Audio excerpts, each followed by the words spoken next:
Welcome to your shipper update. I'm Mike Vincent. He's Anthony Smith, our lead economist, and it is Christmas. It's Christmas Day once a week, every Thursday. Every we get to look at Thursday. these numbers, and what we saw in this latest release, good news, 326,000 applicants. Nice. Not good news for them for having to file for these employment benefits. Yeah, but it's down. But down. And so this was just at 362,000 applicants the week before. So we saw a pretty sharp decline here.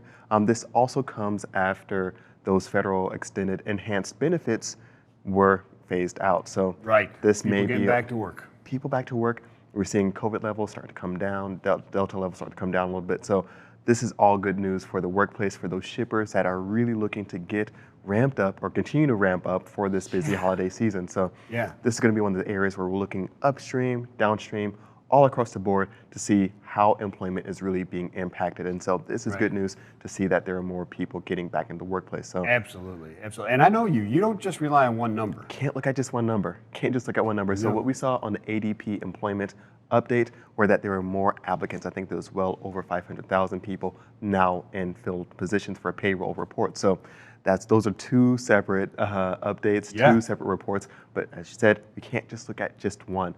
Another breakout for this index in the next chart, we're going to see continued claims. And so what we saw with continued claims, so downward movement is now under 2.8 million. We saw roughly, I think it was around 97,000, 96,000 applicants fall off on continued claims. Nice. So that's a really good sign. Now, this is there. 2 weeks ago, right? 2 weeks Because ago. of the way it's reported.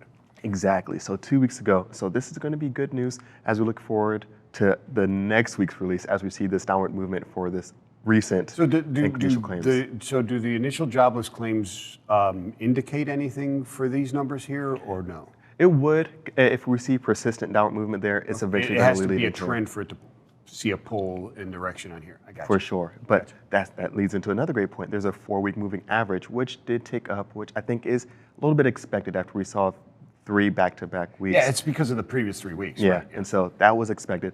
So when we're looking at continued claims, that continued downward movement, we see a nice, healthy trend. We'd like to see it go down a little bit quicker, of course, but a nice, consistent downward moving trend. That's good news. We saw initial jobs claims come down. The other big report that I'm going to be watching for tomorrow, unemployment. So that's in our next chart here. Now at 5.2%. We're going to be looking for that to have a negligible decline or moderate downward movement here. So if it stayed at 5.2, if it went to 5.3, if it came down to 5.1, it's all going to be kind of within that range. I'm expecting a slight downward movement just around to 5%. That would be good news, of course, as we want to see it below 5, of course, but I think that moderate or that slight edge down is really what's going to be the report out for tomorrow. So looking forward to that one. Of course, this is going to be good news across the board. Services, when we're looking at people getting back into those working Yeah, positions. absolutely. And just for context, what is like natural zero? 3.5? So if we get to 3.5, we are golden. pretty much, hey, Yeah. 100% employment, isn't Yeah. it? Because that's when you get people that just chosen not to work. Yeah, Right? yeah, and I think that's going to be a big part of the pool of employment or versus unemployment that we're going to have after Yeah. this COVID scenario or situation. So we've had participation rates not quite where they were pre-COVID levels. So we would like to see that edge up, of course, a little bit more moving forward. But looking at this number, one of the big things that we've kind of taken away from COVID is that money isn't everything when you're looking at pulling in employees. So you're going to have to look at Correct. what kind of benefits you're offering. Can you work remote? Is there going to be pay time off? Is there going to be, childcare situations? Is there going to be all these other aspects? Is there a sign-on bonus? Because people are getting all these offers thrown at them. Now things. Right, and there's simple. also the upward mobility in just changing industry that is more insulated from events like this, right? Exactly. And the other big thing is that we have to take into account, like you said, those people that are kind of moving up, transitioning to different roles, but really people that have really kind of, I guess, in their sense, that great resignation that happened throughout the country.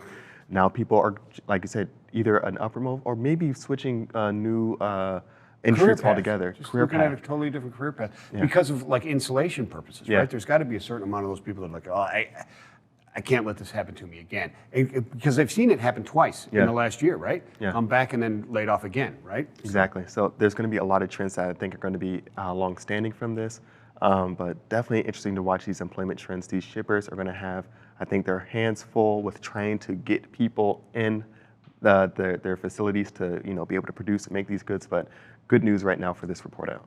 Excellent. Thank you so much, Anthony. You have a wonderful rest of your Christmas day, sir.